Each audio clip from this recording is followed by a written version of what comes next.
পথ দুর্ঘটনায় গুরুতর জখম 5, তড়িঘড়ি নিয়ে যাওয়া হলো হাসপাতালে। সোমবার রাতে দুর্গাপুর ইস্পাত নগরীর এজনের সেকেন্ডারি এলাকায় বেপরোয়া একটি 407 পণ্যবাহী ছোট গাড়ি প্রথমে ধাক্কা মারে একটি টোটোকে।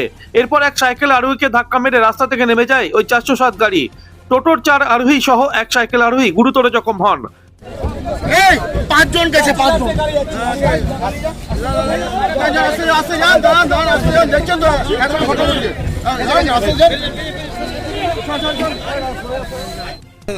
আর আমাদের কৃষ্ণ আছে,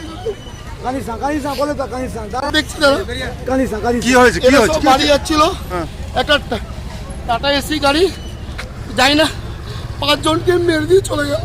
কাকে কাকে? আমাদের নিয়ে যাচ্ছে সেকেন্ডারি তারা তারা কি অবস্থায় আছে? কারো পা ভেঙে গেছে, কারো কোমর ভেঙে গেছে, কারো ব্লিডিং হচ্ছে। মানে মেয়ে ছিল নাকি? না না, 5টা ছেলে আর টোটোটাকে ওদের পরিবার যাচ্ছিল, তাদেরকে অ্যাক্সিডেন্ট করেছে। আমরা চাইছি তো ভালো হোক, আমরা হসপিটাল যাচ্ছি দাদা। আর বলতে পারছি না কিছু। স্থানীয়দের অনুমান মদ্যপ অবস্থায় ছিল পণ্যবাহী ওই 407 গাড়ির চালক। খবর পেয়ে পুলিশ আসে ঘটনাস্থলে।